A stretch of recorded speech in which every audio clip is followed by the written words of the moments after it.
తిరుమల లడ్డు వ్యవహారం అటు తిరిగి ఇటు తిరిగి ఇటు తిరిగి అటు తిరిగి సుప్రీంకోర్టు మెట్ల మీద అయితే ఉంది. ఏందంటారు అసలు ఈ వ్యవహారాన్ని అసలు ఎలా చూడాలి? రాష్ట్ర ప్రభుత్వం సిట్ అంటుంది, వైసీపీ వాళ్ళేమో సిట్ వద్దు మాకు కేంద్ర దర్యాప్తు సంస్థ అంటారు. మరి వాళ్ళ సుప్రీంకోర్టు ఇచ్చిన తీర్పు ప్రకారం స్వతంత్ర సంస్థ. ఏంటంటారు? మూడింటికి ఉన్న తేడా ఏముందనుకోవచ్చు అంటారు? ముందుగా పత్రికా మీడియాలకి, ప్రింట్ మీడియా, ఎలక్ట్రానిక్ మీడియా సోదరులకి అందరికీ హృదయపూర్వకంగా దసరా శుభాకాంక్షలు. మరి ముఖ్యంగా ఈ కార్యక్రమాన్ని ఒక స్వచ్ఛంద దర్యాప్తు సంస్థ తీసుకొని దాన్ని అత్యున్నతమైనటువంటి న్యాయస్థానం దీన్ని పరిగణలో తీసుకొని దీని మీద చర్చ జరపమంటం చాలా సంతోషించదగ్గ విషయం. ఎందుకంటే నిజ నిర్ధారణ అనేది జరగటం చాలామందికి అవసరం. కానీ ఈ దర్యాప్తు సంస్థల్ని అన్ని విషయాల్లో కూడా కేవలం ఒక లడ్డు విషయమే కాకుండా అన్నిటినీ కూడా తీసుకొని పరిగణలో తీసుకొని తిరుమల తిరుపతి దేవస్థానంలో జరిగినటువంటి ప్రతిదీ కూడా ఏదైతే ఒక భక్తుడు ఒక బాధ్యతగా తను మొక్కుకున్నటువంటి మొక్కుబడుల్ని చెల్లించిన ప్రతి విషయం పట్ల, అతను ఇచ్చిన కానుకల పట్ల, అతను చేస్తున్నటువంటి భోజనం పట్ల, అక్కడిచ్చినటువంటి ఉభయదాతల విరాళాల పట్ల అన్ని లడ్డు విషయంలో కల్తీ జరిగిందని చెప్పి గౌరవ చంద్రబాబు గారు అది ఒక దర్యాప్తు సంస్థని అలాగే ఒక సిట్ని ఏర్పాటు చేయటం, అక్కడ ప్రభుత్వాలకు అతీతంగా కులమతాలకు అతీతంగా ప్రతి భక్తుడు అక్కడికి వచ్చి స్వచ్ఛందంగా ఆ స్వామివారి మీద నమ్మకంతో అక్కడ ఒక ఆధ్యాత్మిక వాతావరణాన్ని ఉట్టిపడేలాగా చేసినటువంటి వ్యవస్థని, అక్కడ తప్పులు జరిగినాయి, ఏ విధమైన తప్పులు జరిగినాయి, అక్కడ ఎవరు బాధ్యతారహితంగా ప్రవర్తించారు, గత ప్రభుత్వంలో జరిగిందా, మా ప్రభుత్వంలో జరిగిందా, ఇంకెవరైనా జరిగిందా అని చెప్పేసి ఒక సిట్ని అయితే ఏర్పాటు చేయడం మంచిదే. ఆ సిట్టుని ఆపమని చెప్పటం డీజీపీ ద్వారకా తిరుమలరావు గారు వారు చెప్పటం కూడా మంచిదే. దాన్ని సుప్రీంకోర్టు తీసుకోవటం చాలా హర్షించదగ్గ విషయం. దాన్ని మేము స్వాగతిస్తున్నాం. నిజ నిర్ధారణ అక్కడ జరిగినటువంటి ప్రతి విషయం పట్ల, నగల పట్ల కానీ, భక్తులు ఇస్తున్న కానుకల పట్ల కానీ, భోజనాల విషయంలో కానీ, అక్కడ వసతుల విషయంలో కానీ, అక్కడ ఉంటున్నటువంటి రూముల విషయంలో కానీ, అక్కడ ఏ బిల్డర్కి ఇచ్చారు, ఎన్ని రూములు కట్టారు, ఎంత వచ్చింది, ఎంత దోపిడీకి గురైంది, ఇవన్నీ స్వచ్ఛందంగా ఒక సంస్థ దర్యాప్తు చేసి వీటన్నిటి మీద తేటతెల్లం చేయటం ప్రజలకి, భక్తులకి, విశ్వాసానికి తగ్గ విషయం అని చెప్పేసి మీ సభాముఖంగా మీ అందరికీ తెలియజేస్తున్నాం. ఇక్కడ ముఖ్యంగా చూస్తే కనుక ఇక్కడ ప్రధానంగా సిట్టు దర్యాప్తుని ఈ వైసీపీ నాయకులు కానీ, వైవి సుబ్బారెడ్డి కానీ వీళ్ళందరూ భయపడటానికి గల ప్రధాన కారణం ఏంటి? మా మీద విచారణ చేయొద్దు అంటూ సుప్రీంకోర్టు దాకా వెళ్లాల్సిన పరిస్థితి ఎందుకు వచ్చిందంటారు? సిట్టు దర్యాప్తు అనేది ఏంటంటే అండి, సిట్టు దర్యాప్తు ఒక 40 రోజులో, ఒక 50 రోజులో, ఒక 100 రోజులో టార్గెట్ పెట్టి ప్రభుత్వానికి నివేదిక ఇవ్వాలి కాబట్టి వాళ్ళు తెలియచేస్తారు.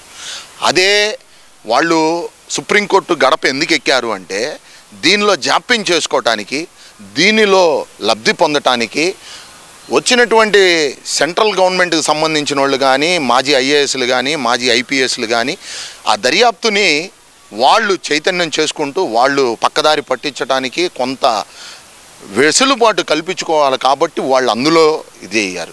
మనమేమనుకుంటున్నామంటే అత్యున్నత న్యాయస్థానం అనుకుంటున్నాం. అత్యున్నత న్యాయస్థానంలో ఉన్నటువంటి వ్యక్తుల్ని లోబర్చుకొని వీళ్ళ యొక్క దర్యాప్తు సంస్థని వీళ్ళు ప్రలోభం చేసుకోవచ్చు కాబట్టి వాళ్ళు దానికి గురి అవ్వచ్చు కాబట్టి వాళ్ళు దాన్ని బేస్ చేసుకొని ఇది చేసుకున్నారు.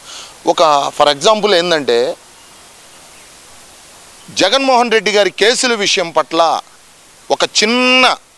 ఒక దొంగతనం చేసిన వ్యక్తి ఇన్ని రోజులు దాక్కోడు, ఒక పోలీసు వ్యవస్థనే దాపునీయదు.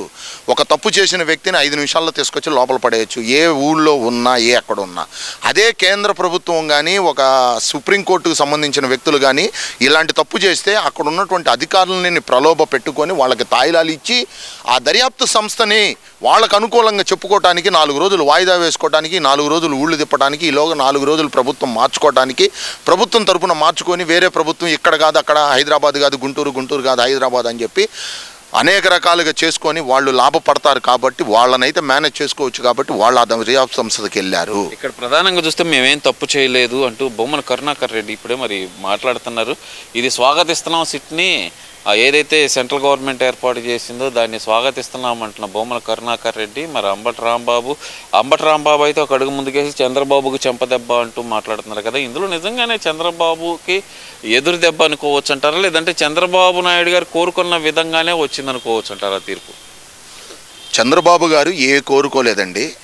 ఒక ప్రభుత్వం మీదో, ఒక తిరుమల తిరుపతి దేవస్థానం మీదో, లేకపోతే గత ప్రభుత్వం మీదో ఏదో నింద వేయాలని చెప్పేసి ఆయన అయితే చేయలేదు. ఒక గుడి సంప్రోక్షణ జరిగింది అంటే ఒక వ్యక్తి ఆ క్యూ లైన్లో కానీ ఏదన్నా అన్యదా ఎవరన్నా చనిపోతే ఒక సంప్రోక్షణ చేస్తారు. అటువంటి వ్యక్తులు చేసినటువంటి హరాచ్మెంట్ కానీ, భక్తులకు ఇబ్బందులు కానీ, గత ప్రభుత్వం చేసినటువంటి తప్పిదాలను కానీ ఆ గుడి సంప్రోక్షణ చేయటం, ఆ మఠాధిపతులు ఏదైతే ఆ చిన్నజీయరు స్వాములు కానీ పెద్దజీయరు స్వాములు కానీ ఆ దేవుడి దగ్గర నిత్యం అభిషేకాది ఉండేటువంటి ఏదైతే ఆ ప్రభుత్వంలో తప్పు జరిగింది అని ఆయన దృష్టికి వస్తే దీని మీద కూలంకుషంగా చర్చించి దాన్ని నాకు నివేదిక ఇవ్వండి అని చెప్పటంలో తప్పు లేదు. ఒక ముఖ్యమంత్రిగా, ఒక ఆంధ్ర రాష్ట్ర ముఖ్యమంత్రిగా ఒక గుడి మీద నమ్మకంతో, ఆ దేవుడి మీద నమ్మకంతో అనేక రకాల కులాలు, అనేక రకాల మతాలు, అనేక మంది పీఠాధిపతులు, అనేక మంది భక్తులు ఒక విడిది కేంద్రంగా స్వామివారి మీద నమ్మకంతో వచ్చే భక్తుల మనోభావాలు దెబ్బతినకూడదు. కాబట్టి ఆ యొక్క మనోభావాల్ని దృష్టిలో పెట్టుకొని భవిష్యత్తులో ఇటువంటి తప్పు జరగకూడదు. తప్పు చేసిన వాడు ఎంతటి వాడైనా ఉపేక్షించే పని లేదు. దానికి ఒక ప్రత్యేకమైన చట్టం ఉండాలి, దానికి ఒక విధి విధానాలు ఉండాలి, దానికి ఒక రూపురేఖలు ఉండాలి. ఈ విధంగా తప్పు నా భక్తుడైనా నీ భక్తుడైనా ఇంకొకడైనా ఎవడు చేయకూడదన్న ఉద్దేశంతో సిట్టుని ఏర్పాటు చేయటం, ఆ సిట్టు దర్యాప్తుని చేయటం, దాని మీద వచ్చిన తర్వాత దాని మీద నేను స్పందిస్తాను అనటం, ఇందులో తప్పేమీ లేదు. అది అంబటి రాంబాబు మాత్రం అసలు ఏదో మేము గెలిచేసామన్నట్టు ఆయన మాట్లాడుతున్న మాటలు, ఈ అంబటి రాంబాబుకి ఎందుకంటారు ఎంత ఆనందం మరి? సరే సార్, అంబటి రాంబాబు గారు అంటే నాకు అర్థం కాలేదు. గంటా రాంబాబు గారు, అరగంట రాంబాబు గారు. ఓకే. అంబటి రాంబాబు గారు అని అంటే ఆయన చాలా మంచి వ్యక్తి. ఒక అది ఇరిగేషన్ మంత్రిగా ఇచ్చారు. తర్వాత ఆయన గంట అరగంట అవతారం ఎత్తారు. ఆ గంట అరగంట ఈరోజు గుంటూరులో ఒక మంచి జిల్లాలో పదవి తీసుకుంటున్నాడు. అతనికి భవిష్యత్తులో అతనికి ఇక్కడ జిల్లా అధ్యక్ష పదవి రావటం శుభసూచకం. ఈ జిల్లాలో అభివృద్ధి ఏ విధంగా ఉంటుందో అతనికి చూపిస్తారు. ఈ జిల్లా ప్రజలు అరగంటకి గంట మోగిస్తారని చెప్పి ఈరోజు పదవి స్వీకారం తీసుకోబోయే గంట అరగంట బాబుకి నీకు అరగంట గంట కాదు పావు గంట బాబుని చేసి నేను పడుకోబెడతారని చెప్పేసి మా తెలుగుదేశం పార్టీ శ్రేణులు ముఖ్యంగా మీకు తెలియజేస్తున్నాం. తిరుమల తిరుపతి దేవస్థానంలోనే అతను ఏదో మాట్లాడాడని వాడికి ఇరిగేషన్ డిపార్ట్మెంట్ మీదే అవగాహన లేని వ్యక్తి. వాడేదో మాట్లాడాడని చెప్పి వాడి మీద మనం మాట్లాడకూడదు. బొట్టు పెట్టుకోవటం, డ్రెస్సులు వేసుకోవటం, అంబటి రాంబాబు డ్యాన్సులు వేసుకోవటానికి తప్ప తిరుమల తిరుపతి దేవస్థానానికి లడ్డుకు సంబంధించిన విషయాల పట్ల అవగాహన లేని వ్యక్తి. నిన్న తెలుగుదేశం పార్టీ కేంద్ర కార్యాలయంలో ఏదైతే తిరుమల తిరుపతి దేవస్థానానికి ఎంత డైరీలో ఏ పరిధి ఉంది అనేది ప్రతిదీ కాలంకుశంగా, ప్రతిదీ చర్చనంగా, వివరంగా చెప్పటం జరిగింది. దాని మీద నివేదిక తెప్పించుకొని దాని మీద మాట్లాడితే దాని మీద మేము స్పందిస్తామని చెప్పేసి మీ అందరికీ తెలియజేస్తున్నాను.